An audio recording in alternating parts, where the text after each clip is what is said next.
In 2017, Tyler Okonma, also known as Tyler the Creator, released the album Flower Boy, an album that in a way changed the general view of Tyler as an artist.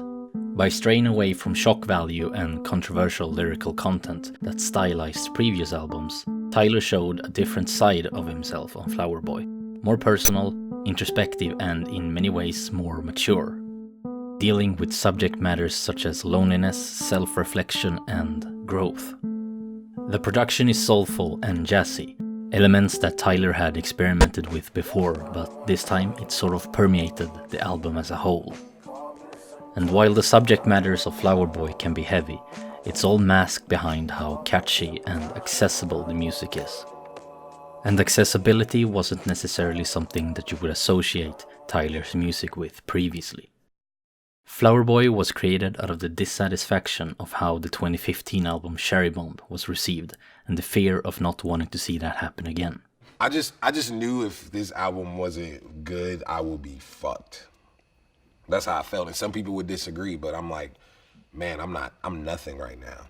You felt that way coming off Cherry Bomb? Yeah, because everyone hated it, except for like real music lover who cares about drums. Like I opened a rap album with a rock song. Yeah. Most niggas is like, ugh. And then Buffalo comes, you could barely hear what I'm saying. Then Pilot come and it's this 80s music, so they're out because they want rap. Then Run comes. The critics loved Flower Boy, and it landed on a lot of end-of-the-year top lists. He garnered a lot of new fans and was nominated for Best Rap Album at the Grammy Awards. Naturally, accessibility made Tyler a much more popular artist. So does this mean that Tyler sold out with his newfound accessible sound? No, it just means that he went a different route artistically, which left a lot of people, including myself, wondering what he would do next. Would he continue down that path, go back, or go for something completely different? On the 1st of May of 2019, a teaser clip from the opening track of Igor was uploaded, and then 2 days later a teaser from the track What's Good, which didn't exactly answer the question of what we should expect, but it was intriguing, and 2 weeks later we'd know the answer. While some fans may have hoped for Flower Boy Part 2, Igor is quite different from that and what that could have sounded like.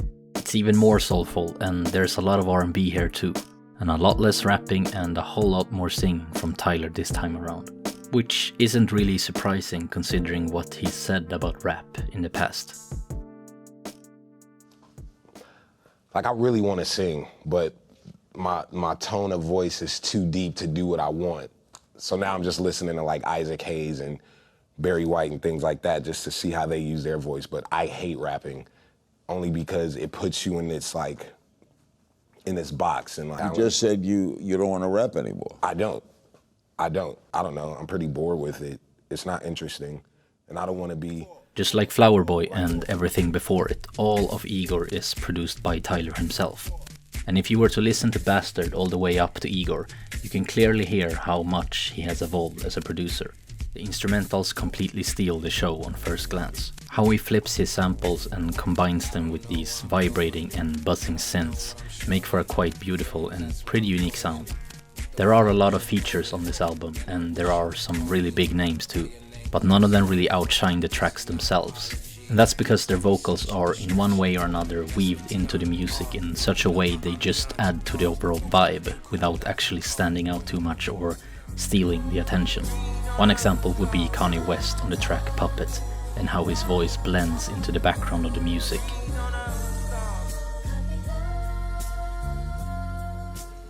Or Santigold on New Magic Wand, whose voice kind of rides on top of the multi-layered instrumental in the chorus. Features like these are what help building the tracks into what they are.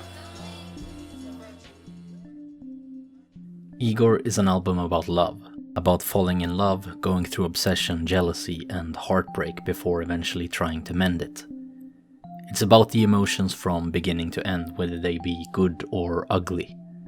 Tyler likens it to him becoming Igor, and Igor of course referencing Dr. Frankenstein's hunchback assistant. All these different emotions are reflected in the lyrics, as well as in the instrumentals. Whether it be dreamy and sweet or intense and aggressive. By building the tracks around these different moods, Tyler displays a variety of styles between tracks, without actually losing the cohesiveness of the album, or making it sound like just a collection of random songs. The first track, Igor's Theme, opens up the album with a big and ominous synth that just pulls you in, and I got chills the first time I heard it. After that follows two of the catchiest songs on the album, Earthquake and I Think, and they make it hard not to sing along to. There's so much going on in terms of layering and transitioning on New Magic Wand and Gone Gone Thank You. It's tracks like these that show how immersive the production really is.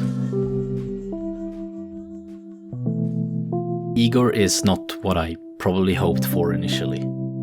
It's not Flower Boy Part 2, but that's okay because it only leaves me wanting to be surprised again whenever Tyler decides to release more music. With Igor, Tyler shows just how versatile he is, and I can really appreciate how different Igor is in both style and sound.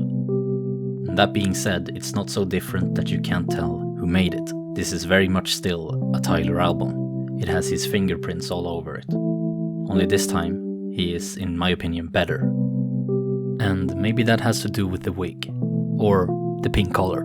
I'm not saying that's it, but maybe.